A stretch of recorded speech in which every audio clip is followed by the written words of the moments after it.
Yun na, ilagay mo na yung ano, egg. Kalat mo. Yan.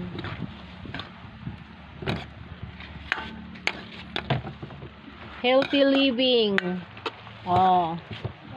Ampalaya. Yung mga bitter dyan, wag nang kumain nito. Pero yung mga masasaya, pwede kayong kumain nito.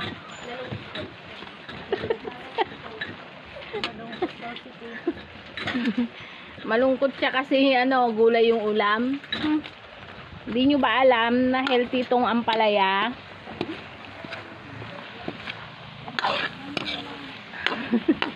Nagaano to ng ano, yung mga may diabetes.